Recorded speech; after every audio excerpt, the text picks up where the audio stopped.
Hey, I'm Blake, and today I'm going to show you MVP version 4 of eQualify.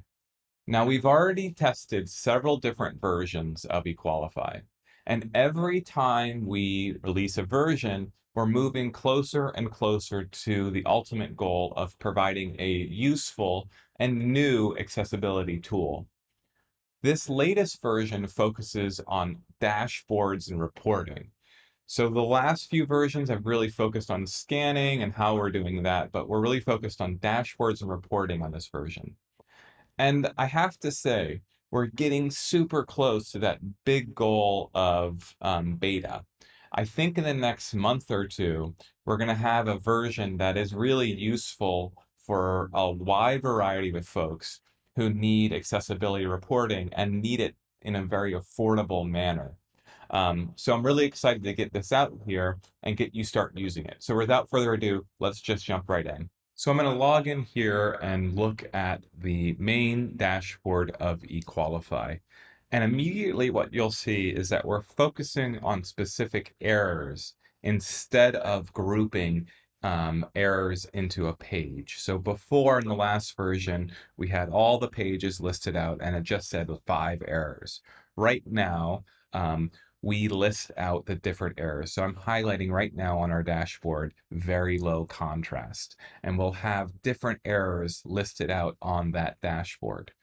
The reason we're doing this is so that you can get a picture of what errors you have and focus on the errors you want and ignore the ones that are maybe falsely reported.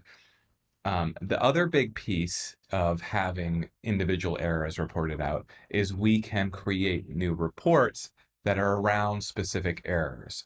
So for instance, I'm going to create a new report called a contrast report. And this contrast report is only going to report on very low contrast compliance errors. I'll create this report, and this report is only listing out the very low contrast compliance errors. We can create lots of different reports. If we wanted to focus on a particular site, we could do that. If we wanted to focus on particular errors, we can do that. But the idea is we can drill down into very specific errors that are affecting our system and that we might want to focus on. Again, every a qualify error that is fixed will automatically be, quote, equalified. So if I fixed any contrast errors, it would show up on the equalified screen that I have up right now. Um, and this is a good way of keeping track of all the errors that we've reported in the past. A lots of other work for this version has been done in the code base. So we've refined and updated the code base a lot. Anyone can download and use eQualify on the GitHub page or at equalify.app. So equalify.app here is where you can download and use eQualify or log in and sign up to the managed version. Some of the big code changes of this version are around the integrations. So again, we're leveraging integrations with eQualify. We're not creating our own scan. There are so many WCAG scanners out there that we really feel like we should leverage scanners. That way, if a new scan comes online, we can quickly integrate it. We can do different types of accessibility scans. We had somebody request earlier last week for a French accessibility scan. And so if you want to integrate anything, you can do that. One of the big new pieces in MVP4 is just kind of how we've coded these integrations. And hopefully it's pretty straightforward. Anyone who's interested in seeing how integration works should probably check out the Wave integration in the GitHub repo. I have the Wave integrations code page up right now. And you'll start to see that there is some really clear, easy logic with how qualify integrations work. You name the integration, with a little bit of markdown that I'm highlighting right now. And then there's different types of functions that you can use to really define and use your integration. So we have a fields function that allows you to declare different fields that you're going to add for your integration. We have a tag function, and the tag function allows you to create your different tags that you'll want to add.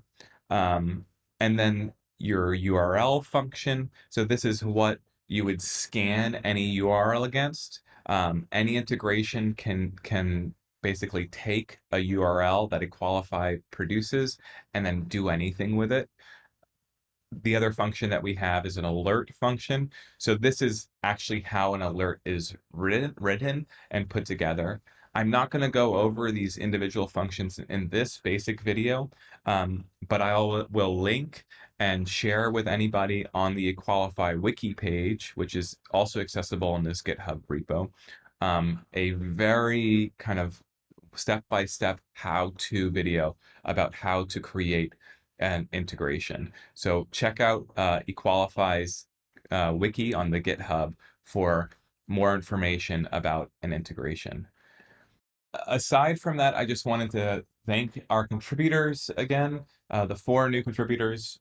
Really appreciate them. I want to thank everybody who submitted issues and who have entered into discussions and entertained my discussions. It's been a huge help to just kind of back and forth ideas with you, and so thank you for contributing. We will have this version live on equalify.app. So if you're not super code based, you can just sign up at equalify.app to use this service. Right now, it's totally for free. We're testing it out. We want people to use it as much as possible. And then next month, probably mid next month, or even into January, we're going to work towards the big beta release of Equalify that will fine tune a lot of these features and release them in a big way that's hopefully sustainable for a long time in the future and makes a big benefit in the accessibility space.